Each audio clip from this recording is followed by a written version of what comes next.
こんにちは。先日 4.1.2 チャンネルのドルビーアトモス環境をこの部屋に構築する様子をご紹介したところ、こちらのコメントをいただきました。ドルビーアトモス環境構築おめでとうございます。ところでホームシアターでアトモスを組む場合は普通パッシブスピーカーを使うと思います。なぜジェネレックのパワードスピーカーで組まれたんでしょうか。というか音楽スタジオのスピーカーも最近はほとんどパワードですよね。これはね、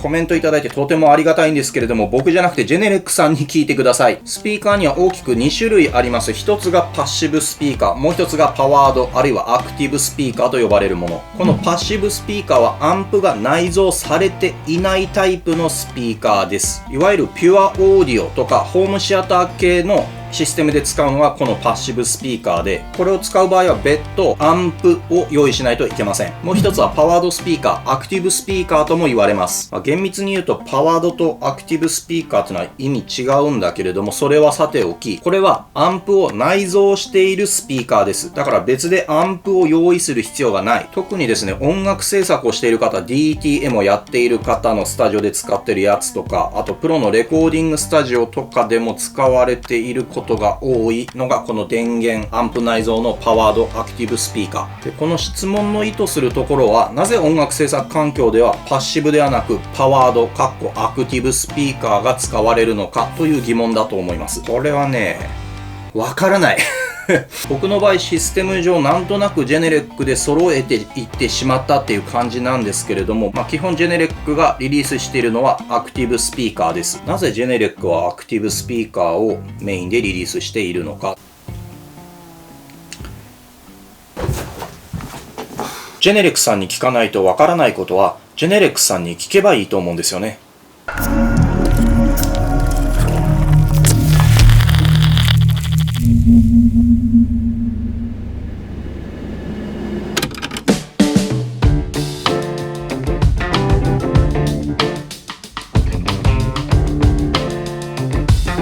ここは東京赤坂ジェネレックエクスペリエンスセンター東京。ジェネレックのスピーカーの音を最高のシステムで体感できる視聴ルーム、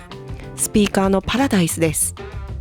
ジェネレックは1978年にフィンランドで設立されました。レコーディングスタジオのラージモニターから放送局、映画の MA スタジオ、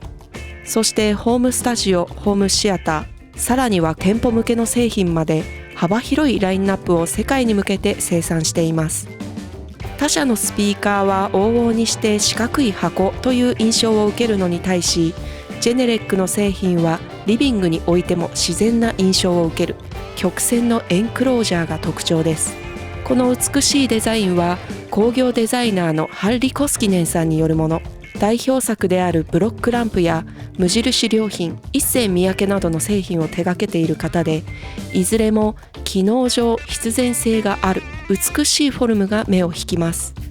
そのフィロソフィーについてジェネレックジャパンの浅田さんにご説明いただきました。でその根底にあるのがサウンドをできるだけ忠実に再現することでお客様の夢を叶えて手助けをするっていう、これがジェネレックのミッションって言われるものなんです。これ実はこのできるだけ忠実っていうのは本当にジェネレックらしいすごく謙虚な言い方になるんですけども、ここのことのために実はいろんなジェネレックのこれから話する GLM ソフトウェアだとか、スピーカーもそうですし、いろんなものがつながっていきます。キーワードはソニックリファレンス、つまり音波の基準です。 MDE、 アクティブクロスオーバー、アルミボディ、そして GLM といったジェネレックのアイコンとなるテクノロジーは、このソニックリファレンスという一つの明確な目的に向かっていることが理解できました。勉強になった。いや、勉強になるジェネリックでなんとなく揃えちゃってるじゃないですか。自慢したくなるちなみになんとなくジェネレックが好きが確信に変わったところで、お待ちかねの視聴タイムです。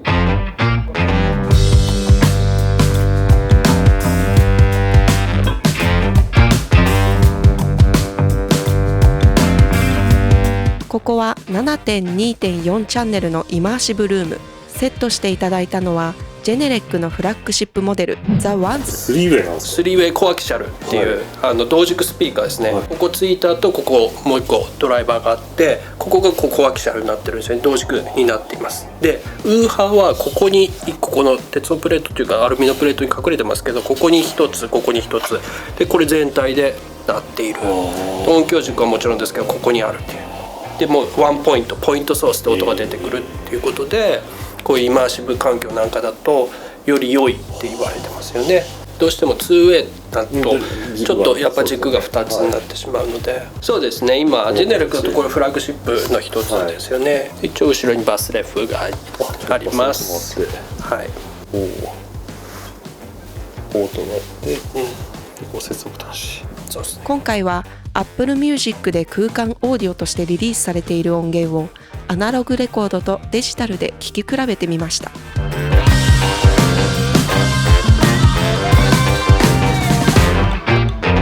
スピーカーがまずすごく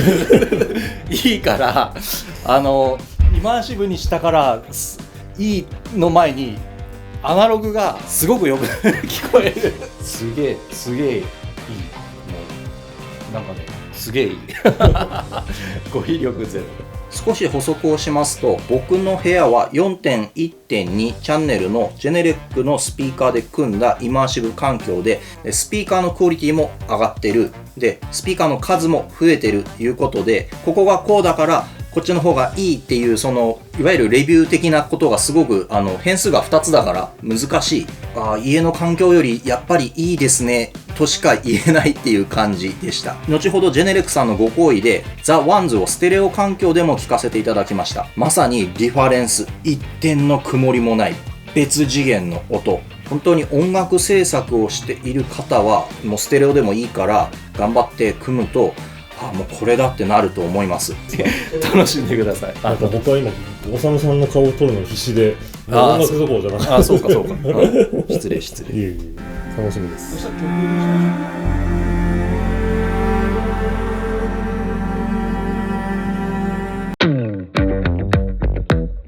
最初はジェネレック自体は創業した時に YLE っていうフィンランドの国営放送局があるんですけど、そこにスタジオモニターを作ってほしいと依頼されてるんですね。レファレンスになるスタジオモニターというオーダーだったらしいんですけども、パッシブスピーカーのペアって音変わっちゃうじゃないですか、アンプとの組み合わせですね、スピーカーの音が。で当時はまだパッシブスピーカーが放送局でもインストールさせたらしいんですけども、アンプで音の変わらないスピーカーを作ろうということでこのアクティブを選択したってことが実は関係しています。なので、アクティブスピーカーにすることによって、まず一つはそのジェネリックが考えているできるだけ忠実な音、あとはそのコーポレートストローガンにもあるソニックレファレンス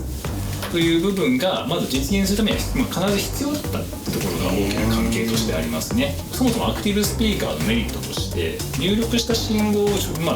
パワーアンプからスピーカーまで持っていくこのスピーカーのケーブルの部分ですね、ここは最短にできるっていうメリット、中で最短でできるというメリットと、各ユニットに対して最適化したアンプを搭載することができる。今日はこれね 3way のコアキシャルですけど、2way だったら2つドライバーがあるわけで、それぞれに対してアンプが当たってるってこと。アンプが当たってるってことです。例えば僕が使ってる8020とかもツイーターとウーファーで別のアンプが入ってます。そうなんですね。バイアンプだ。バイアンプです。バイアンプ状態なんだ。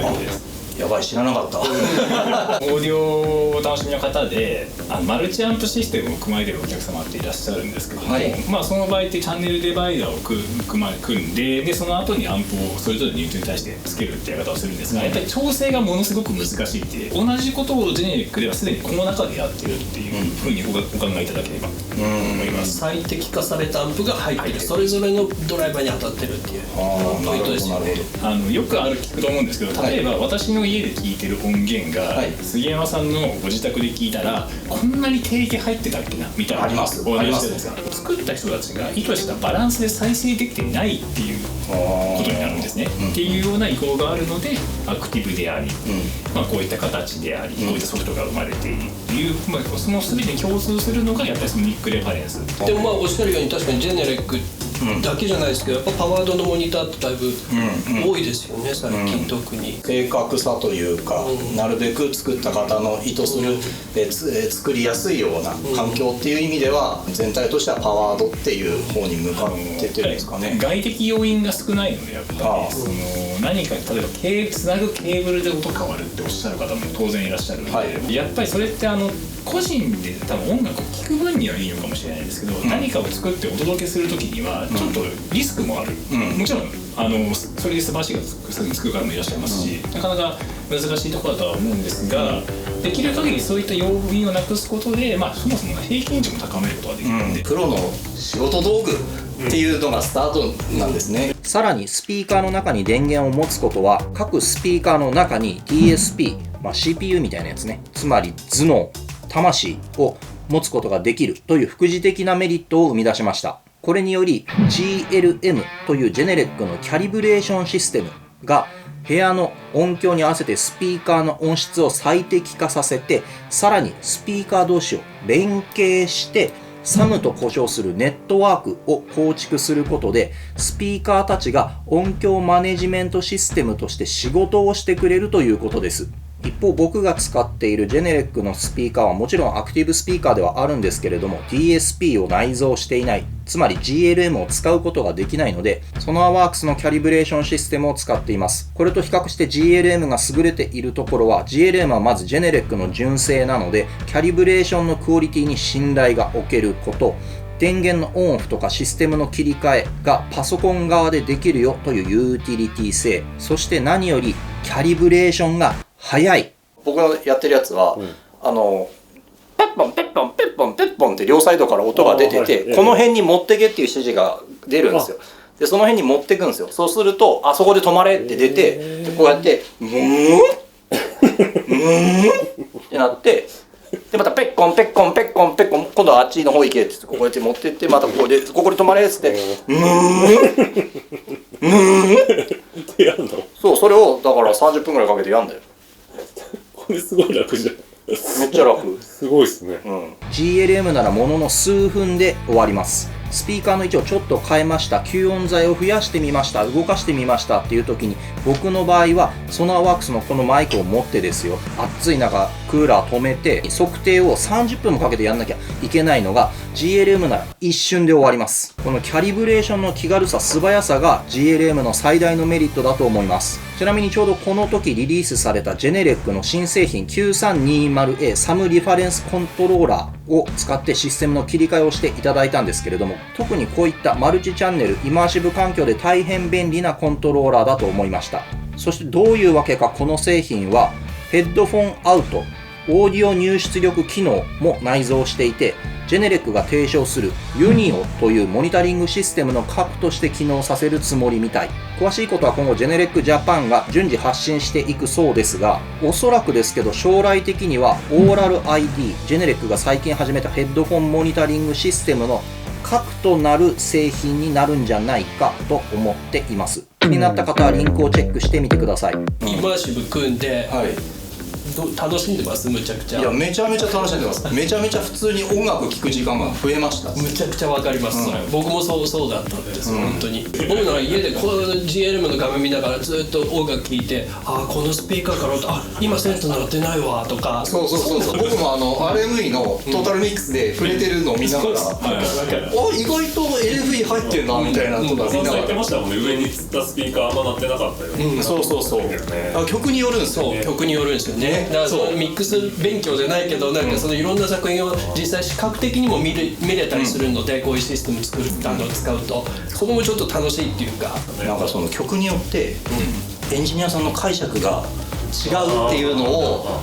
こういうことを考えてこうしたんだな、ボーカルだけやったのねみたいな、そういうのを、これ面白い話なんですけど、イマーシブって、なんか第4の第3の印税みたいなことで取れるものなんじゃないかって言ってる方がいて、エンジニアさんが担うその音楽っていうビジネスの中の領域がこれによって広がってたのかもしれないなっていう印象はちょっと持ってます。そういう感じの言い方をしていて、クリエイティブにかかる仕事の中の印税にあってもいいんじゃないかぐらい。なるほどね。でも確かに今ドルビーアトモス言い方間違えて怒られそうそんな空間オーディオで作ったら、その方がねプレイリスト上に上がったりっていうか、より多くの人に聞いてもらえたりみたいな現象が起きてるので、実際にだから実際それでいろんな作品が出てきてて、そうやってみんなちょっとねいつもより売れてるなみたいなことが起こるみたいなことは今ね実際に起こってるわけですから、早くそうですよ。アトモスで組んで曲をそうですよ。リリースしないとそうですよ。サービスいけない1、ジェネレックがアクティブスピーカーである理由は、ソニックリファレンス、なるべく忠実な音という目的のために、アンプも含めて音響を最適化するためです。2、電源を内蔵することで得られるメリットとして、どっちが先なのかわかんないけど、スピーカーに DSP、脳みそを搭載することができる。そしてこの DSP と GLM というキャリブレーションシステムを使うことで、各スピーカーが鳴らす部屋の音響まで考えてくれるようになるので、ジェネレックが目指す忠実な音にさらに近づくことができる。3、GLM は当然多チャンネルのイマーシブ環境でより一層効果を発揮します。5個だ10個だというスピーカーをあなたの部屋に最適化させて鳴らすには、スピーカーそれぞれに頭脳があるのが理想であることは想像に難くない。4、一方、今や音楽業界の胴元であるアップルは多少の都市伝説は含みつつも明らかに空間オーディオに舵取りをしています。したがって音楽視聴はステレオのままでいいのか、空間オーディオの方が優れているのかというのは議論の余地があるとは思うんですけれども、少なくとも制作環境についてはイマーシブに対応しておくことはメリットになるし、堅くなにステレオ環境を維持することは少なくともビジネス上取り残される要因になり得ます。5、ジェネレックのスピーカーは赤坂に行けばタダで視聴できます。特にピュアオーディオ畑の方は、モニタースピーカーの最高峰の音ってどんな音だろうと思ったことがあるのではないでしょうか。赤坂に行ってください。最適化された部屋、最適化された最新鋭のシステム、そしてあなたの求める音源ソースで無料で聞くことができます。心ゆくまで楽しんできてください。いってらっしゃい。この動画が面白いと思われた方はぜひグッドボタンとチャンネル登録をよろしくお願いいたします。この動画がつまらないと思われた方向けに最後まで見てくださったので、今日は本当に耳寄り情報をお届けします。現在ジェネレックジャパンでは GLM5 リリースを記念した2つの特別オファーを実施中です。最大 32% セーブで GLM